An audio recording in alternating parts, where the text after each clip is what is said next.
avec Anne-Marie David, la grande gagnante de 1973 avec Tu te reconnaîtras pour le Luxembourg. Bonjour Anne-Marie, bienvenue en Belgique. Merci. Nous sommes vraiment ravis de vous avoir parmi nous. Et moi particulièrement parce que c'est ma chanson gagnante préférée.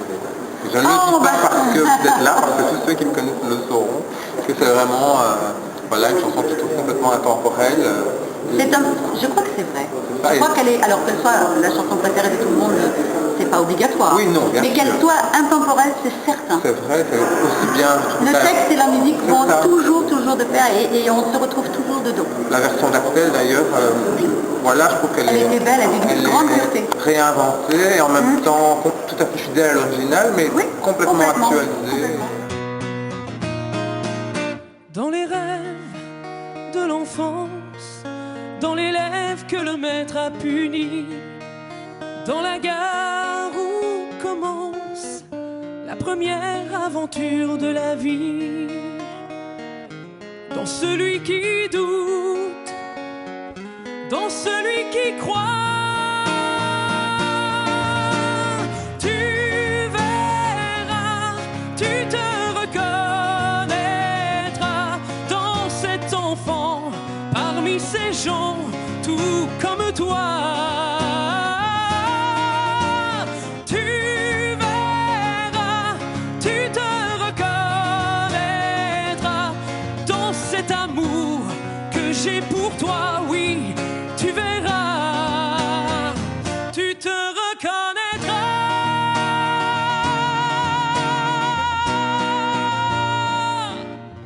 Quand même, vous demandez si c'était la robe d'origine.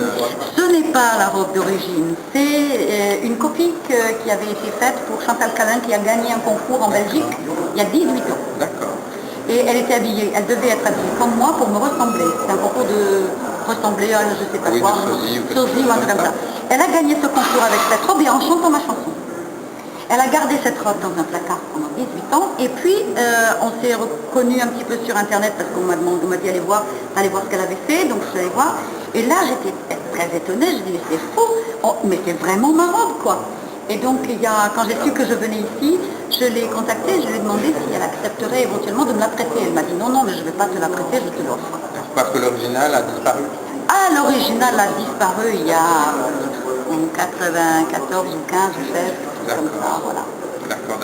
Et donc voilà, donc je n'ai plus et maintenant c'est grâce à la Belgique si je porte à nouveau ma robe qui est magnifique. Oui, ça veut dire que ben oui, je sais, mais ça m'a fait un place à moi quand je l'ai portée, quand elle me l'a amenée hier matin et que je l'ai essayé et qu'elle me va, on n'a rien touché. Oui, surtout moi, il faut savoir que c'est un rouge que j'appelle le rouge Anne-Marie David. Mais parce que je trouve que c'est un rouge qui est tellement ineffectant et qui tirait un tout petit peu sur l'orange.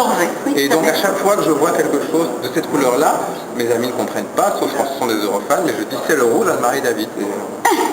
C'est pas grave, moi je... Tu verras, tu te reconnaîtras à chaque instant, dans chaque joie, dans chaque larme. Tu verras, tu te reconnaîtras dans cet enfant, parmi ces gens, tout comme toi. Pour terminer, une dernière question de vos nouvelles chansons. Oui. Moi j'ai été particulièrement touché par l'inconnu que je suis. C'est autobiographique. Qui est vraiment, enfin j'ai téléchargé les 4 chansons qui étaient dans ce paquet-là, dont la reprise de l'Espagne 2012 en français. Mais cette chanson-là, je la trouve vraiment magnifique. J'avais envie, d'abord parce que paradoxalement, je suis très connue et pas connue. C'est-à-dire qu'on me connaît au travers de clichés, mais on ne sait pas qui je suis. Donc j'ai eu envie, il y a 3 ans, quand j'ai fait une rentrée sur Paris où j'ai fait une dizaine de spectacles, je voulais m'écrire une chanson d'entrée de scène. Et je me suis dit, finalement, mon spectacle, je vais l'appeler L'inconnu que je suis. Et on m'a envoyé, un ami écossais, m'a envoyé une mélodie, et j'ai eu envie d'écrire cette histoire pour raconter un petit peu pourquoi ce que je dois à tous les gens qui ont fait ce que je suis. Le public, les auteurs, les compositeurs, les gens que j'ai rencontrés, les télévisions. Enfin, je veux dire, juste pour leur expliquer que si je suis encore là aujourd'hui, ça ne peut absolument pas être le fait du hasard, et ça ne peut pas être le fait d'être seule à travailler. Je travaille, il y a beaucoup de gens qui travaillent autour de moi, et je voulais les remercier. Et je voulais remercier le public de cet amour magnifique qu'ils me donnent. Voilà, et nous, on voulait vous remercier d'être en Belgique et de m'avoir accordé cette petite interview. Le plaisir est pour Merci moi, quand beaucoup, vous voulez. Anne-Marie. Dans les rêves de l'artiste.